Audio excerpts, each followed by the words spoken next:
Micron shares have been on a tear this year, up 25% as the semiconductor shortage has pushed up prices on chips. But with the shortage likely to continue for years, some in the chip space could be sitting on a profit boom. Micron's Executive Vice President of Global Operations, Manish Bhatia, joins us now. Manish, always good to speak with you here. So your earnings out last week saw good sales, good earnings, in large part because of that shortage pushing up prices for chips. What's your outlook for chip price inflation this year because of that shortage?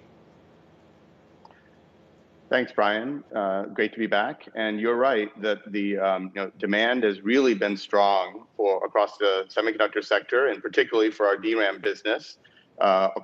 Virtually every sector, every end market, whether it's PC, smartphones, data center, automotive, intelligent edge devices, all of those are very, very strong for us right now, and it has led to strong performance in our last financial quarter and good guidance for the future. What we're seeing is very strong demand going through calendar year 21 and into calendar year 22, in particular for DRAM. We expect the DRAM shortage to continue and only get even more short. We're very lean on inventory right now and expect to just be very tight all the way through this year and well into next year.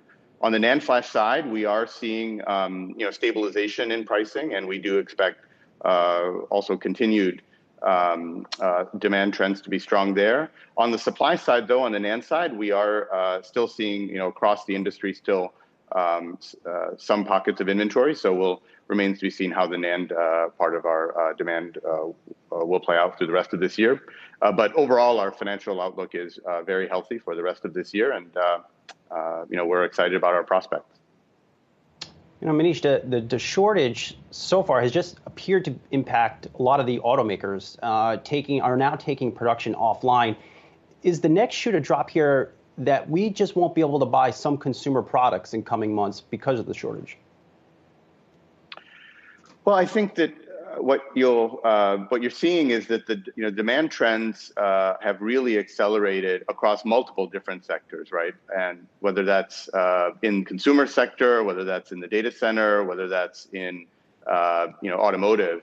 And when you look back 9 to 12 months to the very early days of the pandemic, there was a lot of uncertainty in demand, and as the semiconductor industry, the lead time for us to be able to react to the demand with new supply, new factories, and new equipment is very, very long. For us to build a new factory from the time we put steel in the ground until we're actually able to see output can take multiple years. And even when we have existing clean room space in our factories, from the time we order equipment from our suppliers to be able to implement that on the floor and then see output from that can take 9 to 12 months. So we do expect that this shortfall will continue, and it could start to impact certain areas beyond just the automotive sector. Manish, it's Julie here. I want to talk about deal making a little bit because we have seen a lot of it in semiconductors driven by some of these trends that we've been talking about. And there has been reporting that you guys were in talks possibly to acquire the Japanese semiconductor maker Kioxia. Excuse me if I'm not saying that correctly. I don't know if you can comment on the deal for us. If you can, that would be great. And if not, if you can talk to us more broadly about how you guys are thinking about acquiring more capacity, if it's not that company, just in general. So I'm not going to comment on industry rumor and speculation, but what we are focused on is our industry-leading position in NAND flash technology. Last fall, we introduced the world's most advanced NAND flash technology, our 176-layer 3D NAND, and it's ramping now in our fabs and yielding well and being qualified across multiple different product lines for us in smartphones and in solid-state drives for computing applications, and being qualified by multiple different customers. And what we're focused on right now is being able to bring the benefits of that technology in terms of high performance and reliability to all of our customers. And we're excited about what that industry-leading technology is going to afford us and strengthen the fundamentals of our NAND flash business. Manish, there's a lot of industry-specific things that have been, stressing, whether it's supply or, ramping up the demand side of your business. But globally, as you see it, what is the state of the supply chain as we get through COVID stress? I mean, if we had had this conversation a week ago, all we would be talking about is the ship that's stuck in the Suez Canal. I think everybody had a lot of fun with that, but also realized that, supply chains right now are really operating at probably more than 100% capacity as we try to get things back online. How does that look, kind of from your vantage point? Yeah, so, COVID and the pandemic about a year ago really started the, all of us in the operations space to have to be thinking proactively about our supply chains. And, at Micron, what we started doing, a year ago was building supply chain resiliency across our diversified manufacturing network and being able to build the same products in different locations. So whatever happened with the pandemic, we were able to have business continuity for our customers.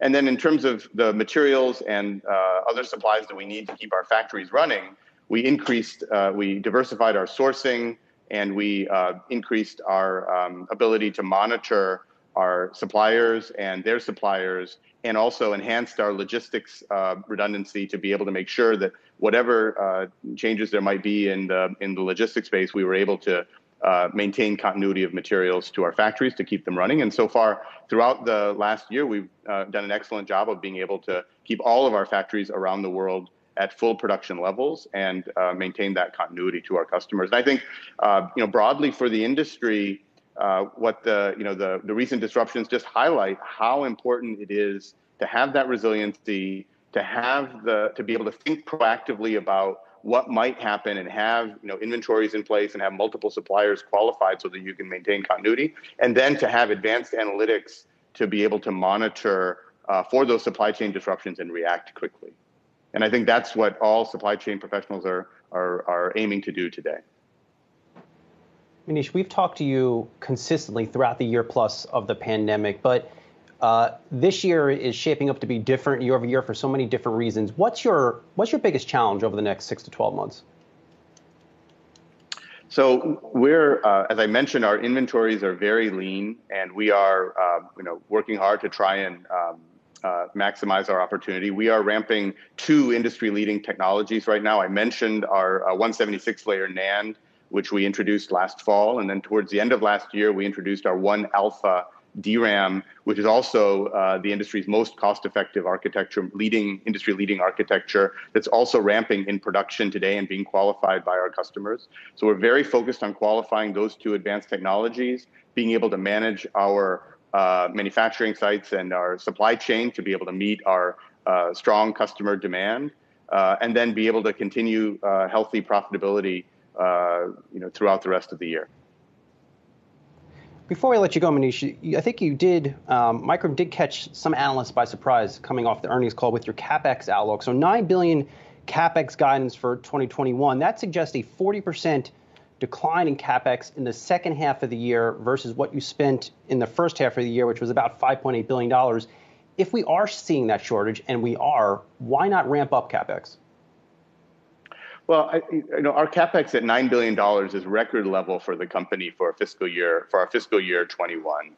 And, the timing of the CapEx is really, dependent on the timing of the investments we make. When we invest in new clean room space, obviously those investments can be, well ahead of when we equip the factories. And then the investments for the equipment themselves come in gradually as we are able to get the supply of that equipment from our vendors and able to install that equipment and make it productive. So I know I would look at it as that the total year $9 billion CapEx number is a record level for the company, and it reflects our outlook for the long-term demand trends of both DRAM and NAND that we think are healthy, and we're going to continue to grow our bit supply for both DRAM and NAND in line with the industry demand that we see, and we think that that's the best way to optimize the return on investment for those large capital investments.